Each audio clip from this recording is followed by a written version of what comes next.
Bé, doncs comencem. Déu vos guard a tothom, podeu seure, després farem una pregària tots junts. Avui tractarem d'un tema que és més difícil del que sembla, que és el tema de si els miracles són reals o són una composició que surt després de la vida de Jesús.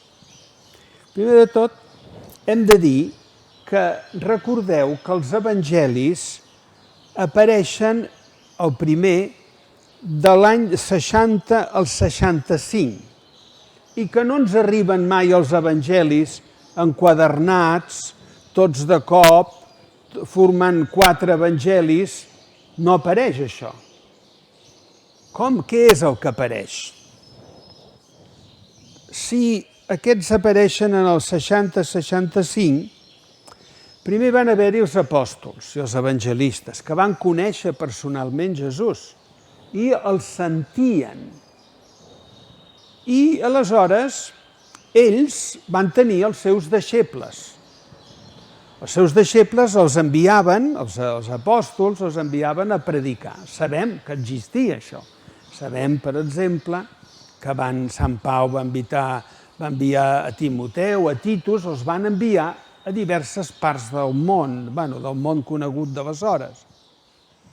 I aquests deixebles deien, a veure, què hem de dir? Què hem de dir de Jesús? Nosaltres volem saber exactament què hem d'explicar, què és el que deia Jesús.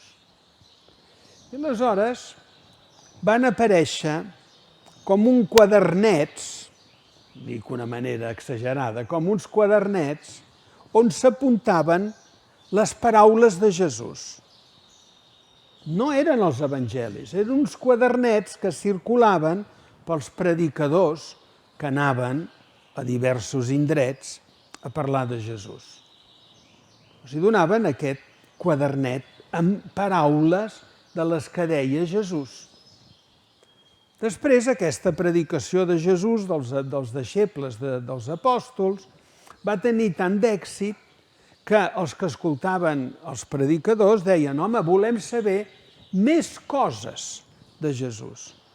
I aleshores, com que volem saber més coses, les primitives comunitats i els apòstols varen editar, per dir-ho així, uns altres quadernets. Aquest quadernet ja no contenia el que Jesús deia, les paraules de Jesús, sinó que aquest quadernet contenia el que feia Jesús.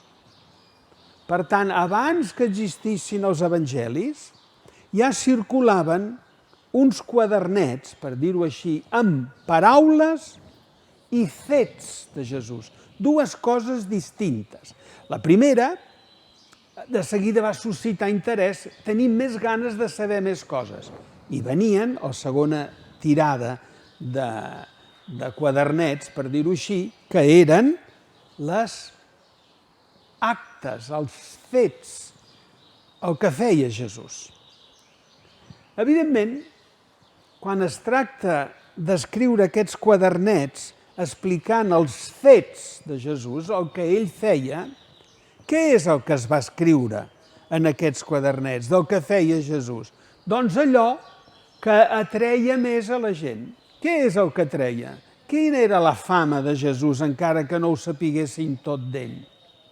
La fama eren els miracles. I per això apareixen dues col·leccions. Una que són les paraules i una altra que són els fets. I els fets, fonamentalment, són els miracles de Jesús. Observem que els 3 primers evangelis, Mateu, Marc i Lluc, són dels anys 60 o 65 després de Jesús.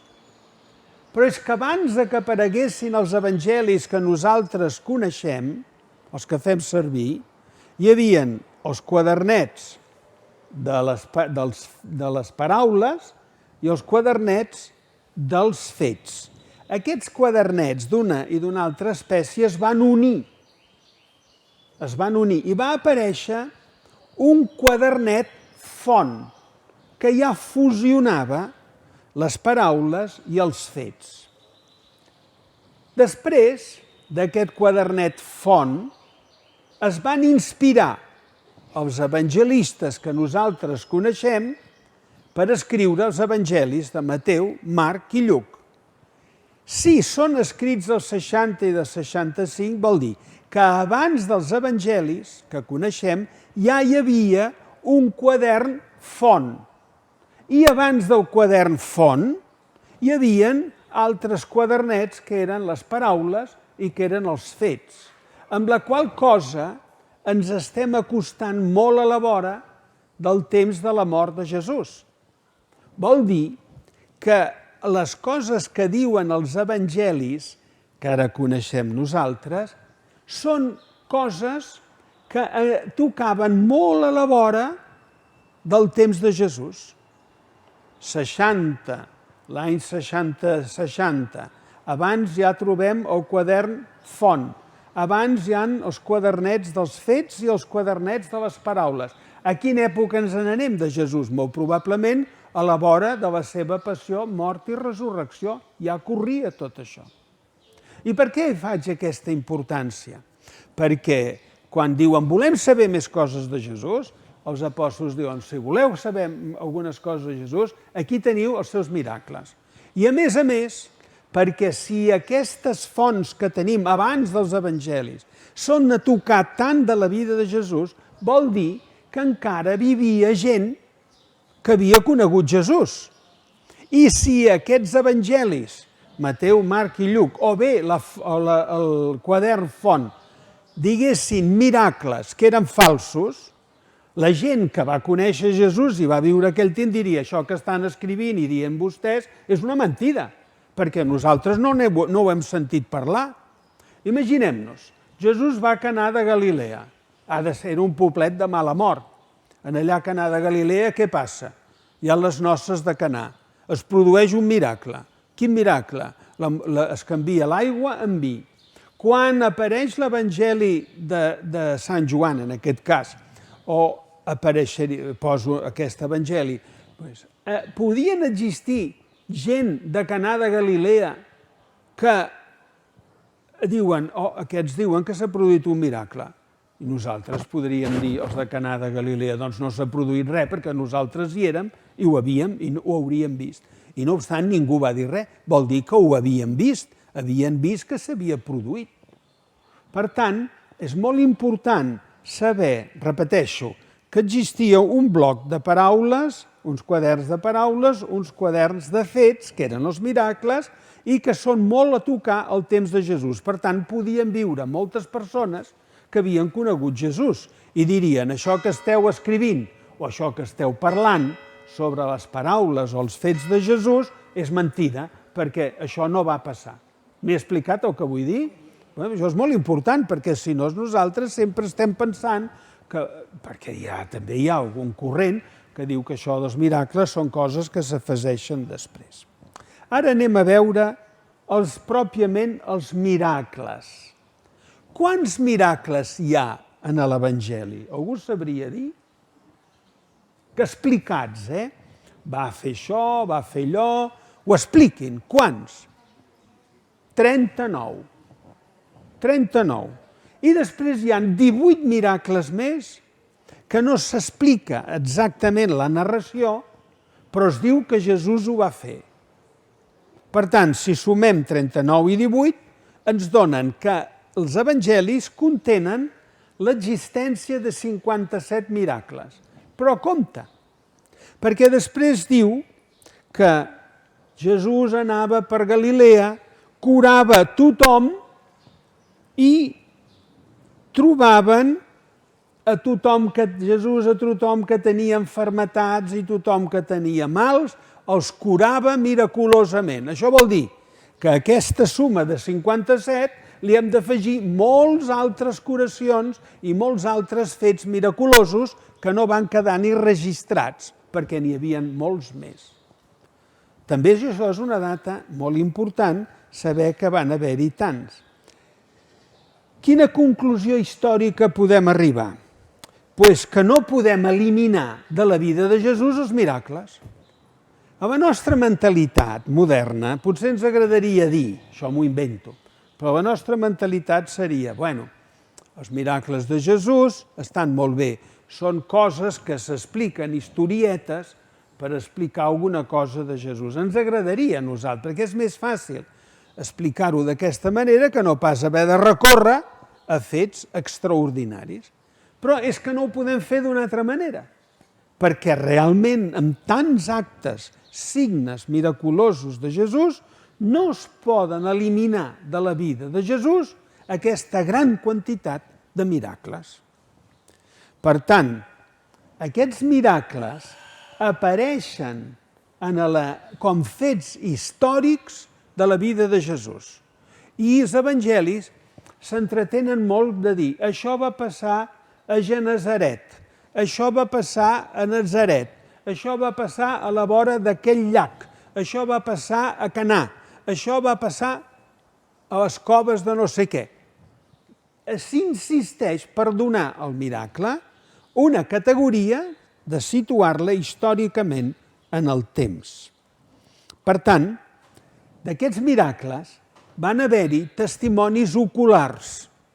Aquests testimonis oculars eren testimonis vivents que varen poder veure els miracles i que mai va reivindicar ningú que el que es narrava en el Nou Testament, diguem-ne, fossin falòrnies o històries que s'havien inventat els evangelistes.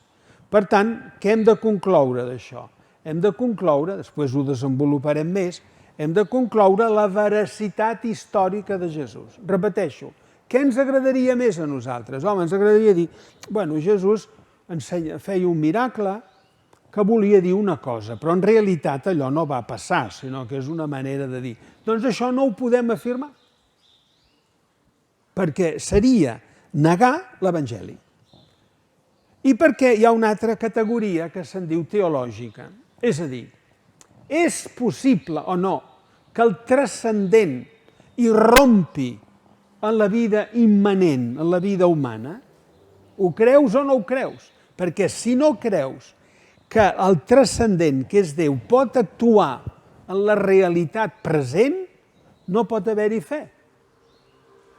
Has d'admetre que el transcendent, que és Déu, pugui incidir, manifestar-se en la realitat terrena, que és el que en diem aquesta irrupció. Ara anem a veure algunes consideracions que ja no són històriques, sinó són més aviat teològiques.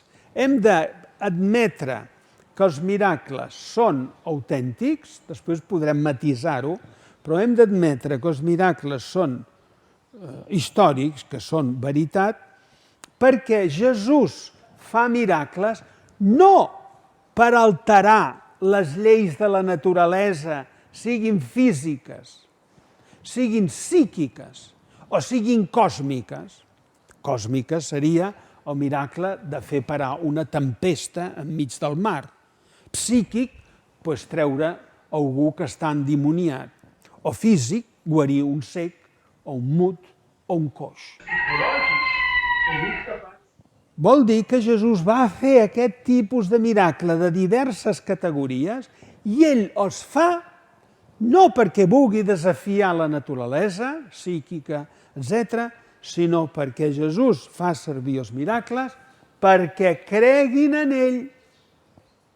Si tu negues la historicitat dels miracles, amb els matisos que hi puguem posar, aleshores negues un principi que és que ell feia servir els miracles per demostrar que ell era Déu.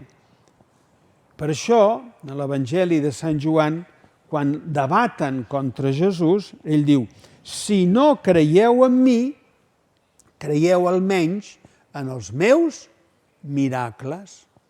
Jesús fa servir els miracles com una veritat apologètica per definir-se qui era ell i per mostrar, per tant, la seva divinitat. I quan els deixebles de Joan Baptista van a trobar a Sant Joan Baptista en el riu Jordà i diuen, tu, Joan Baptista, ets el Messies o n'hem d'esperar un altre? No? Se'n recordeu? I aleshores diu, aneu a preguntar-ho a Jesús, i Jesús diu allò, Els cecs hi senten, els cecs hi veuen, els muts hi senten, etc. Els morts ressusciten. Què estava dient amb això Jesús?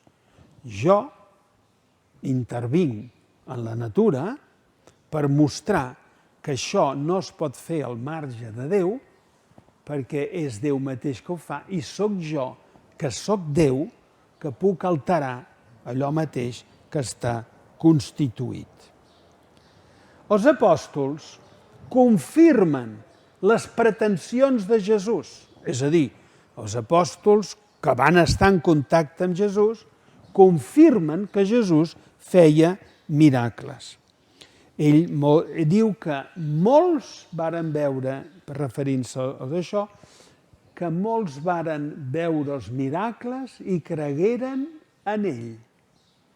Els miracles són un argument de la fe.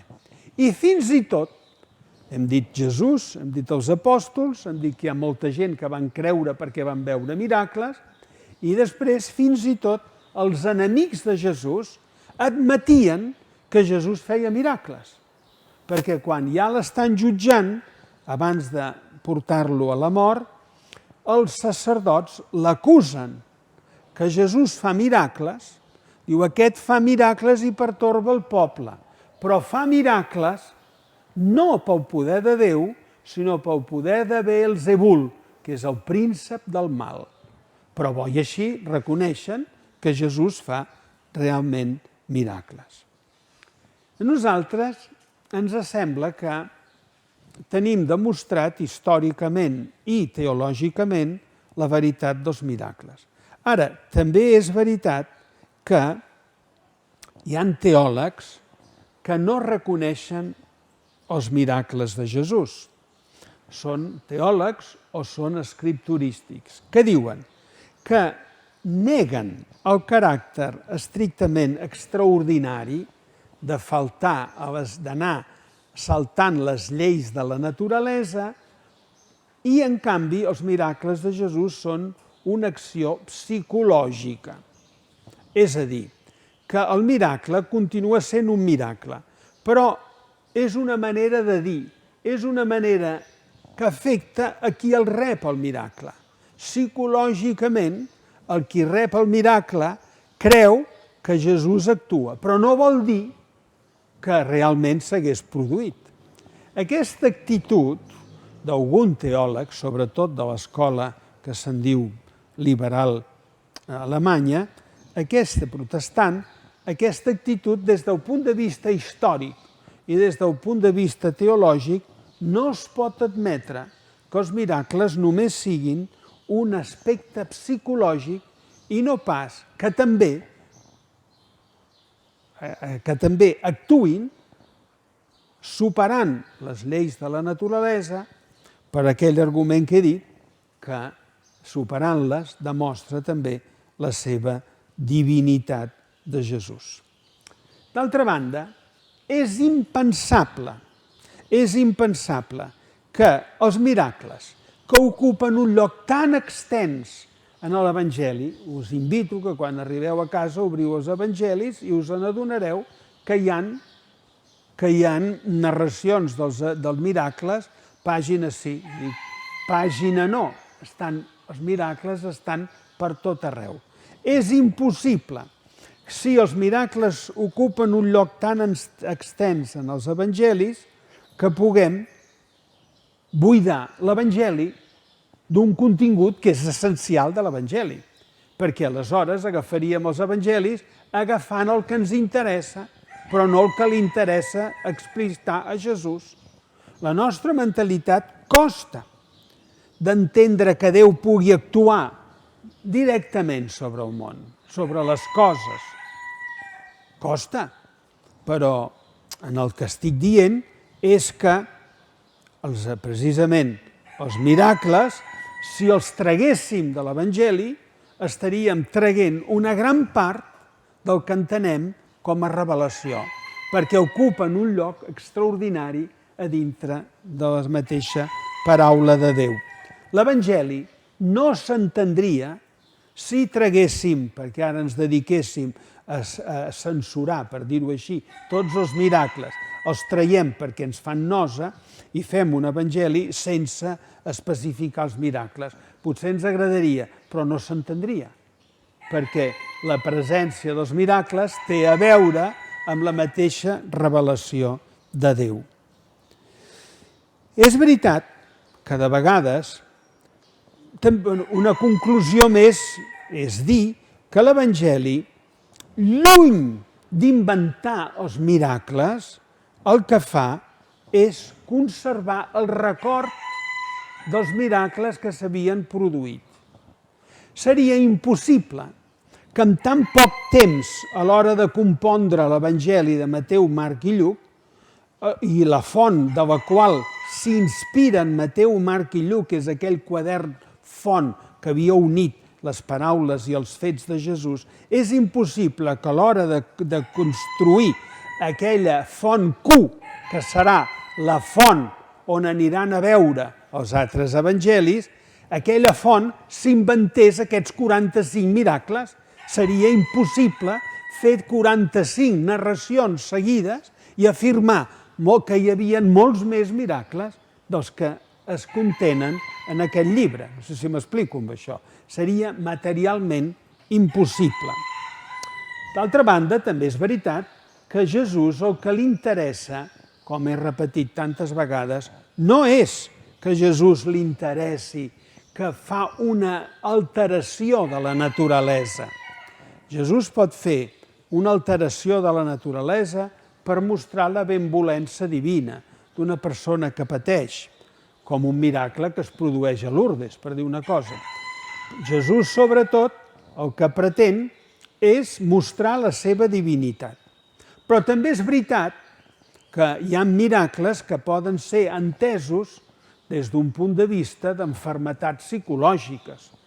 Però no tots, perquè l'Evangeli no només parla de miracles psicològics. He dit que parla de miracles còsmics, com és, per exemple, calmar una tempesta enmig d'un mar embravit, o miracles purament físics, que és tornar la vista a un cec, que encara podria ser psicològic, però fer caminar en aquell moment a un coix també és un miracle extraordinari. O miracles que tenen a veure, per exemple, la multiplicació dels pans.